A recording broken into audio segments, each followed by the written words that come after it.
Good morning दोस्तों। आज हम लोग पढ़ेंगे इकोसिस्टम। ठीक है, तो इकोसिस्टम क्या है? इकोसिस्टम समझने से पहले हम लोग इसको समझते हैं। तो सेम स्पीसीज अगर ऑर्गेनिज्म है, बहुत सारे ऑर्गेनिज्म है और सेम ही स्पीसीज के, जैसे मान लीजिए होमोसैपियंस है, तो बहुत सारे होमोसैपियंस मिलके क्या बनाएंगे? पॉपुलेशन बनाते हैं। एक शहर है, मान लीजिए उसमें 1000 आदमी है, कितना है? 1000 ह्यूमन बींग्स की क्या है? संख्या है, उसी को क्या बोल देंगे? पॉपुलेशन। तो सेम स्पीसीज के बहुत सारे जब ऑर्गेनिज्म मिलते हैं तो उसको क्या बोला जाता है? पॉपुलेशन बोला जाता है। और कई तरीके से पॉपुलेशन, भाई कई पॉपुलेशन मिलके क्या बनाते हैं? कम्युनिटी। जैसे एक गांव है, वहाँ पे होमोसैपियंस हो गए, इंसान हो गए, एक पॉपुलेशन उनकी हो गई। दूसरे माइक्रो ऑर्गेनिज्म हो गए, दूसरी पॉपुलेशन। काऊ है, बहुत सारे काऊ है, 100, 50, 20 है, एक वो पॉपुलेशन हो गया। एक डॉग है, उसकी भी मान लो संख्या 20-30 हो गई, तो एक अलग वो पॉपुलेशन हो गया। इस तरीके से जब कई पॉपुलेशन आपस में मिलते हैं तो क्या बनता है? कम्युनिटी बनता है। क्या बनता है? कम्युनिटी। और इकोसिस्टम क्या है? यही कम्युनिटी और एबायोटिक फैक्टर को मिला के इकोसिस्टम कहते हैं। तो कम्युनिटी कई तरह के हो गए, जैसे एक गांव है उसमें बहुत सारे लिविंग ऑर्गेनिज्म है। लिविंग ऑर्गेनिज्म से होमोसैपियंस हो गया, आपका डॉग हो गया, पेड़ पौधे हो गए, ठीक है, कुत्ते, बिल्ली, भैंस, बहुत सारे लोग हो गए, बहुत सारे लिविंग ऑर्गेनिज्म हो गए।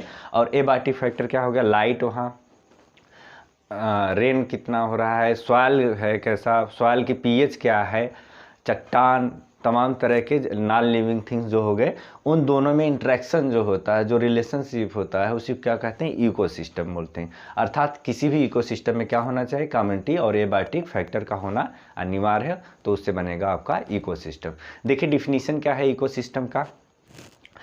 An ecosystem is a community of living. An ecosystem is the community of living organism interacting with each other and their non-living environment.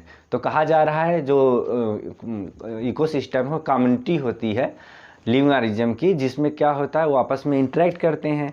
ठीक है, आपस में इंटरेक्ट करते हैं, मतलब फूड के लिए, शेल्टर के लिए, आपस में उनमें कंपटीशन या और तमाम तरह के जो इंट्रैक्शन मैंने पिछले चैप्टर में आपको पढ़ाया था, तो वो इंट्रैक्शन होता है। और इसके बाद नॉन लिविंग के साथ भी, ठीक है, अगर बारिश कम हो रहा है तो क्या उन पे प्रभाव पड़ रहा है, ज़्यादा हो रहा है क्या प्रभाव पड़ रहा है, तेज़ धूप हो रहा है तो क्या प्रभाव पड़ रहा है, कम धूप है तो उससे क्या प्रभाव पड़ रहा है। मान लीजिए बहुत कम धूप हो रहा है तो फोटोसिंथेसिस शायद कम होगा, और बहुत तेज़ है, पानी की कमी है, उस समय भी आपका फोटोसिंथेसिस डाउन हो जाएगा, क्योंकि वाटर नहीं मिलेगा पर्याप्त मात्रा में। तो an ecosystem is a community of living organism interacting with each other and their non living environment. ये हो गया इकोसिस्टम। तो इकोसिस्टम में क्या होता है? कम्युनिटी होती है लिविंग ऑर्गेनिज्म की, जो आपस में क्या करते हैं? इंटरेक्ट करते हैं, और जो नॉन लिविंग इन्वायरमेंट है उससे भी क्या करते हैं? इंटरेक्ट करते हैं। इसी को बोलते हैं इकोसिस्टम। जैसे इकोसिस्टम के अगर टाइप्स की बात करते हैं तो दो। देखिए इकोसिस्टम की बात करें, जैसा आप चित्र में देख रहे हैं यहाँ पे, इकोसिस्टम कितने प्रकार का है? इकोसिस्टम है आपका दो प्रकार का, नेचुरल इकोसिस्टम है और आर्टिफिशियल इकोसिस्टम। जैसे आप लोग एक्वेरियम देखे होंगे, छोटा बड़ा एक्वेरियम, वो कांच का बना रहता है, उसमें पानी डाली रहती है, मछली रहते हैं, कंकड़ वगैरह रहता है। तो वो क्या है? वहाँ पे नॉन लिविंग वाटर हो गया आपका, कंकड़ हो गया, फूड वगैरह डालेंगे उसमें, और लिविंग क्या हो गया आपका? फिश हो गया। तो वो क्या है? आर्टिफिशियल इकोसिस्टम होता है। और नेचुरल इकोसिस्टम जैसे बहुत बड़ा फॉरेस्ट हो गया, ग्रासलैंड हो गया, पांड हो गया, लेक हो गया, समुद्र हो गया, ये नेचुरल इकोसिस्टम। तो ये इकोसिस्टम को कितने भागों में डिवाइड किया गया? दो। कौन कौन से? नेचुरल इकोसिस्टम और आर्टिफिशियल इकोसिस्टम। फिर नेचुरल इकोसिस्टम दो प्रकार हो गया, टेरेस्ट्रियल इकोसिस्टम और कौन सा हो गया? Aquatic ecosystem. जैसा कि आप चित्र में देख रहे हैं, एक्वाटिक इकोसिस्टम और टेरेस्ट्रियल इकोसिस्टम। टेरेस्ट्रियल इकोसिस्टम को कितने भागों में बांटा गया? फिर यहाँ पे देखिए, grassland ecosystem, forest ecosystem, desert ecosystem. Desert मतलब रेगिस्तान जहाँ रहेगा, ओके इकोसिस्टम रहेगा, वहाँ कौन से लिविंग ऑर्गेनिज्म पाए जाएंगे, किस प्रकार के पौधे पाए जाएंगे, किस प्रकार के जीव जंतु पाए जाएंगे, और डिपेंड करता है वहाँ की जो क्लाइमेट है कैसी है। फॉरेस्ट इकोसिस्टम में बहुत सारे वैरायटी के जो है लिविंग ऑर्गेनिज्म पाए जाएंगे, बहुत सारे वैरायटी के पेड़ पौधे होंगे, एनिमल्स होंगे। और ग्रासलैंड, ठीक है, इकोसिस्टम। तो आपका टेरेस्ट्रियल इकोसिस्टम कितने प्रकार का हो गया? तीन। ग्रासलैंड इकोसिस्टम, फॉरेस्ट इकोसिस्टम और आपका डिजर्ट इकोसिस्टम। फिर एक्वेटिक इकोसिस्टम की बात करते हैं तो दो प्रकार के होते हैं, फ्रेश वाटर एक्वेटिक सिस्टम और marine aquatic system. Fresh water में क्या आ जाएगा? जैसे पांड हो गया, जिसमें साल्ट की मात्रा नहीं होती है जनरली, उसको बोलते हैं फ्रेश वाटर। ठीक है, फ्रेश वाटर इकोसिस्टम में पांड होता है, लेक हो जाएगा, नदियाँ हो जाएंगी, ये सब कैसे इक्वेटिक सिस्टम हो जाएंगे, फ्रेश वाटर इक्वेटिक सिस्टम हो जाएंगे। और मैराइन इक्वेटिक सिस्टम क्या होते हैं, जैसे समुद्र का पानी हो गया, ठीक है, तो वो क्या हो जाएगा, मैराइन इक्वेटिक सिस्टम। ये हो गए आपके क्लासिफिकेशन ऑफ इकोसिस्टम, मतलब इकोसिस्टम के कितने भागों में डिवाइड कर सकते हैं, ये हो गया। ठीक है, अब आइए हम लोग पढ़ेंगे इकोसिस्टम के कंपोनेंट। तो इकोसिस्टम के कंपोनेंट को देखते हैं। तो जैसा कि आप लोग यहाँ पे देख रहे हैं चित्र में, तो इकोसिस्टम के कितने कंपोनेंट हैं, 2। एबायोटिक कंपोनेंट हो गया, ठीक है, एबायोटिक कंपोनेंट, बायोटिक कंपोनेंट्स। तो एबायोटिक कंपोनेंट को फिर हमने डिवाइड किया क्लाइमेटिक रेजिम एंड इडेफिक। फिर इसके बाद देखिए क्लाइमेट रेजिमी को कितने भागों में डिवाइड किया गया, 3, लाइट, रेनफॉल, टेम्परेचर।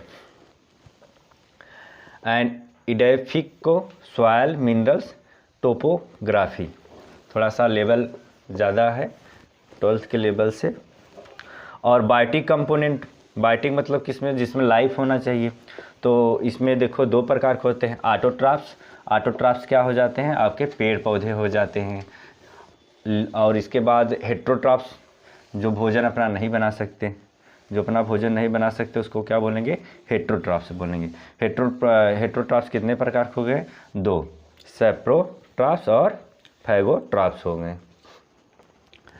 तो ये हो गया आपका इकोसिस्टम के कंपोनेंट। इकोसिस्टम के कितने कंपोनेंट हैं, 2 हो गए, एबायोटिक कंपोनेंट्स, बायोटिक कंपोनेंट्स। अब दूसरे डायग्राम से आइए समझते हैं। यहाँ पे देखिए इकोसिस्टम को कितने भागों में हमने डिवाइड किया है, 2 भागों में डिवाइड किया, बायोटिक कंपोनेंट्स और एबायोटिक कंपोनेंट्स। तो 2 भागों में डिवाइड किया गया इकोसिस्टम को, बायोटिक और एबायोटिक कंपोनेंट्स में। तो यहाँ पे देखिए जो बायोटिक कंपोनेंट्स हैं, बायोटिक कंपोनेंट्स को कितने भागों में डिवाइड किया गया, 3, प्रोड्यूसर और कंज्यूमर्स, डिकम्पोजर्स। ठीक है, और इसके बाद कंज्यूमर को primary consumer, secondary consumer, tertiary consumer में डिवाइड किया गया। तो प्रोड्यूसर में क्या आते हैं, जो पेड़ पौधे हैं वो फोटोसिंथेसिस के फूड बनाते हैं, वो किस में आते हैं, प्रोड्यूसर में आते हैं आपके। कंज्यूमर जो पेड़ पौधों खाता हो, जैसे डियर हो गया, हम लोग भी होंगे, हम लोग तो मान लीजिए गाय, मतलब कि गाय तो खाती है हरी हरी घास, लेकिन हम लोग सब खाते हैं, ओमनिवोरस में आ जाएंगे। ठीक है, डिकम्पोजर में क्या आ जाएगा, आपके बैक्टीरिया आ जाएंगे। और जो टर्शियरी कंज्यूमर होता है सेकेंडरी कंज्यूमर को खाता है। यहाँ पे एबायोटिक कंपोनेंट्स में क्या क्या है, एयर है, वाटर है, विंड है, सॉइल, टेम्परेचर, रेनफॉल, एक इसमें आते हैं एबायोटिक आपके कंपोनेंट्स हैं, ये इकोसिस्टम के कंपोनेंट होंगे। अब हम लोग पढ़ेंगे आगे जो टॉपिक होगा, ठीक है।